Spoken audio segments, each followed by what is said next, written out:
Bien, gracias, señor procurador, abogado de la Procuraduría Pública de la Junta Nacional de Justicia. Y finalmente, la réplica final, con lo cual concluimos el tema de la instancia de informes orales al doctor Humberto Abanto. Doctor Abanto, del mismo tiempo, tiene el uso de la palabra, la réplica, o mejor dicho, la dúplica final. Su señoría, primero que nada quisiera que invite a la doctora Espinosa a conducirse correctamente en la audiencia. Está escribiendo mensajes en el chat durante la intervención del procurador. Quisiera Doctora, que... por favor, ya usted tuvo el uso de la palabra, por favor, mantenerse ya usted estos informes, respetar a los abogados que Su están, al señoría, sigue procurador. escribiendo. Adelante, adelante, Su doctora señoría, Abanto. la señora Doctora, Espinosa si fuera sigue tan amable, escribiendo. doctora, si fuera tan amable, por favor. Perdón, Bien, doctor, doctora. no sabía que estaba prohibido escribir. Lo siento, está bien. Ya, Si bien, está doctora. prohibido, bueno, en todo caso sería bueno que se señale cuál es la norma, ¿no? Que prohíbe Ya, utilizar, porque es un medio virtual, ¿no? ya, bien, doctora, correcto. Por Gracias. favor, lo que sí, para poder no interrumpir, ¿no? Los desarrollos de los informes orales del procurador y ahora, en este caso, del doctor Avanti. Con lo cual, Okay, se su termina señoría. la... Adelante, Muchas doctor. gracias. Comencemos hablando de falacias. Una falacia identificable en la lógica es llamada falacia de atención selectiva. Cuando se presenta la conclusión, la Junta Nacional de Justicia no puede elegir al fiscal de la Nación, hay que atender al contexto en el que esto se dice. La Junta Nacional de Justicia en su resolución no elige a ningún fiscal de la Nación. La señora Liz Patricia Benavides Vargas había sido elegida fiscal de la Nación por la Junta de Fiscales Supremos y fue removida de ese cargo por la resolución 89-2024 pleno JNJ, que fue declarada nula por la resolución 231-2025 pleno JNJ. Por efecto del artículo 12, se repuso las cosas al estado anterior a la violación del derecho de la señora Liz Patricia Benavides Vargas, porque aquí parece ser que cualquier persona tiene derechos excepto la doctora Luis Patricia Benavides Vargas. Y si hemos intervenido en esta causa es porque si se hubiera revisado la demanda, podrían ver que se pedía la nulidad e inejecutabilidad, cosa curiosa que se pedía simultáneamente, de la resolución 231-2025, pleno JNJ, que había anulado la sanción a mi defendida. Y obviamente ella tendría o tiene algo que decir a propósito de este debate. Segundo, como ya admitieron que no son parte en el procedimiento administrativo disciplinario, lo que sí tienen que entender es que quien tenía que ejecutar la orden de la Junta Nacional de Justicia era el titular del órgano al que pertenecía la doctora Luis Patricia Benavides Vargas y pertenece. ¿Cuál es? El Ministerio Público. ¿Quién es el representante del Ministerio Público? ¿Quién es la máxima autoridad del Ministerio Público? El fiscal de la Nación. ¿A quién se dirigió la Junta Nacional de Justicia? Al fiscal de la Nación. La señora Espinosa decidió, esa es su elección, no solo de la Junta de Fiscales Supremos, ella eligió devolver la notificación y hacer una serie de requerimientos.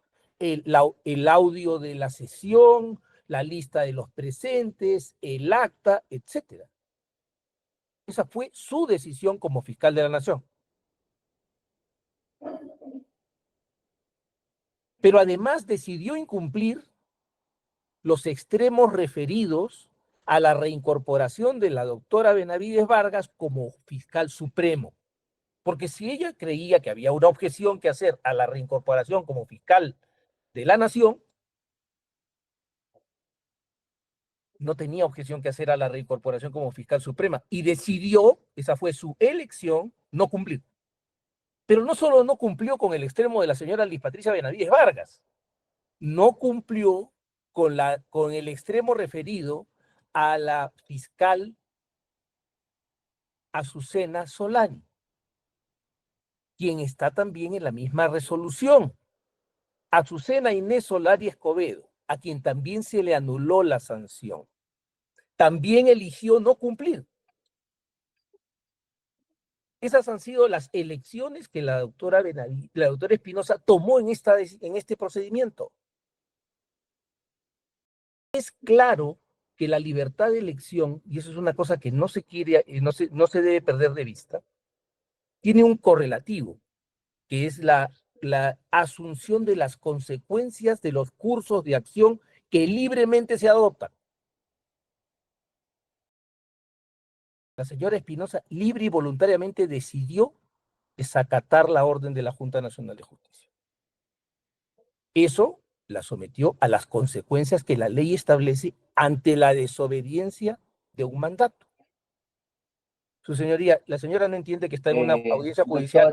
Doctora Delia Espinosa, no haga señales ni gestos, si fuera tan amable, te lo pido, por favor, porque el doctor... Ahora le va a pedir que haya una norma que le prohíba hacer eso. Disculpe, es que la cantidad de mentiras que dice Su señoría. Doctora, perdón, es que esto lo están viendo también estudiantes de derecho. Y no se puede enseñar a mentir. Su señoría, esta es una falta de respeto. Por favor. Señor, y el señor públicamente me ha faltado el respeto como ha querido. Bueno, su señoría. Doctora, soy tolerante, gracias. Por favor, la ponderación y el respeto. Yo respeto a todos. Yo respeto a todos, pero pido que se respete la verdad. Correcto, que se respete en ese sentido. Todo lo sabía la Junta de Fiscales Supremos, ahí está el acta. Su señoría, por favor. Léalo. Doctora, por favor. Gracias. Muchas gracias. Magistrado, una cuestión de orden. Adelante, Una breve cuestión de orden. Nada más que una cuestión de orden. La dinámica se supone que es una réplica y después una dúplica. Es réplica y dúplica, pero es que ahí voy al punto, pues. Justamente como para, además, creo que ya se extendió bastante la audiencia, creo que usted tiene claro el tema. Circunscribamos a la réplica y dúplica respecto de lo que los abogados hemos debatido, porque la doctora Espinosa, como tiene su derecho a informe de hechos, y eso es lo que ha hecho. Yo le sugeriría por su intermedio, incluso a mi colega, circunscribámonos a eso y vayamos al cierre, porque en realidad, si incorporamos otras situaciones, naturalmente la doctora Espinosa es incómoda, es natural, es una dama, es una funcionaria, entonces circunscribámonos y vayamos al cierre. Es lo que sugeriría en todo caso. Muy bien, vamos a continuarlo, a permitir al doctor Abanto que concluya y termine su exposición, su réplica o dúplica final. Gracias, doctora. Voy a agregar algo más, su señoría, porque yo estoy respondiendo a los argumentos que se han dado aquí en la audiencia. Y el señor, y agradezco porque es usted quien dirige el debate y no el abogado demandante. El punto es este.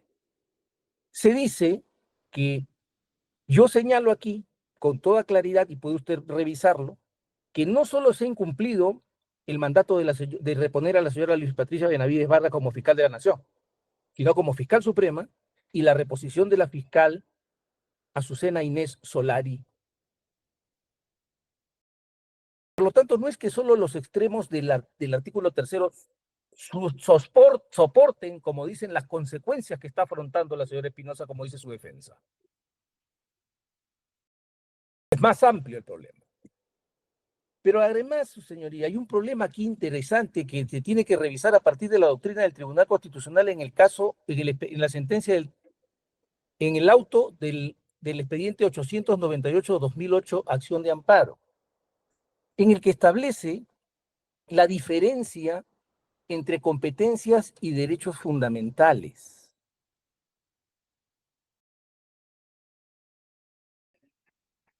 En este punto, es fundamental entender que dentro del procedimiento ante la Junta Nacional de Justicia, quien intervino fue la señora Espinosa como fiscal de la Nación.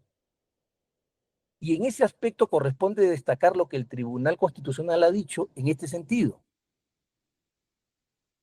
No debe olvidarse que los derechos fundamentales constituyen conquistas del individuo frente al Estado, de modo que procesos de la libertad como el amparo destinados a proteger los derechos básicos de los individuos solo pueden brindar protección excepcional a las personas de derecho público, entre paréntesis el Estado, atendiendo, por ejemplo, a intereses superiores como el de igualdad procesal, conforme al cual las partes en un proceso jurisdiccional deben gozar de las mismas garantías. Más adelante, siguiente párrafo, el Estado no tiene derechos fundamentales sino competencias y atribuciones, y se remite a la sentencia 307-2003, acción de inconstitucionalidad, fundamento 4. De modo que si una determinada ley le manda hacer algo o no le establece la prohibición, no puede interpretarse como la inexistencia del mandato. ¿A dónde va esto? La intervención en el procedimiento administrativo disciplinario de la señora Espinosa fue como fiscal de la Nación.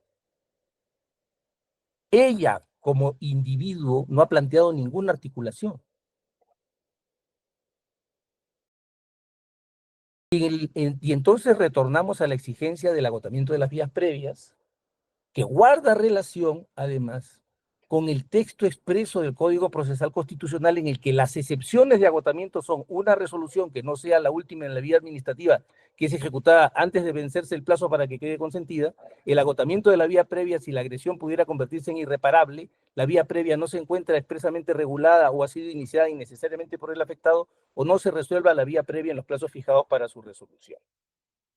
En este caso, no hubo ninguna intención de, como individuo, estoy hablando como persona natural, no como autoridad, de plantear algún reclamo en defensa de su derecho. Hubo un consentimiento. Y en ese sentido, queda claro que jamás se ha tentado siquiera la vía previa. Y no se puede decir que había una situación que originara irreparabilidad por una razón sencilla, su señoría. Quien tenía la orden de cumplir era la señora Espinosa. Quien decidió incumplir es la señora Espinosa. ¿Puede decirse que la señora Espinosa iba a inferirse a sí misma un daño irreparable? Entonces, su señoría, como verá usted, resumiendo los argumentos de la demanda, tienen un problema. No hay agotamiento de la vía previa.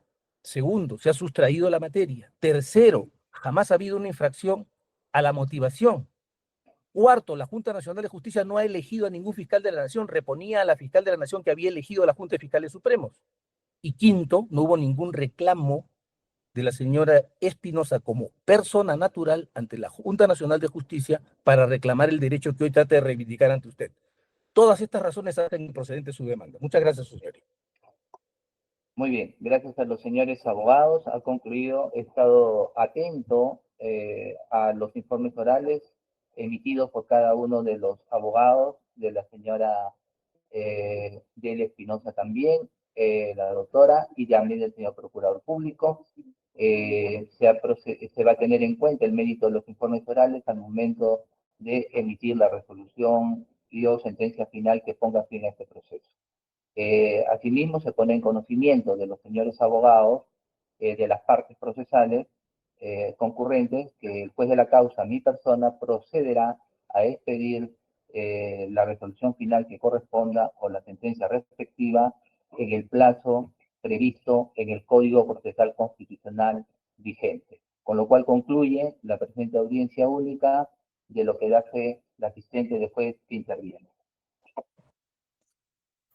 Muchas gracias, señoría. Buenas tardes, señorías. Muy buenos días a ambas partes, a los doctores, a las doctoras, y pueden ya retirarse de la sala virtual. Muchas gracias y buenos días. Muy buenas tardes.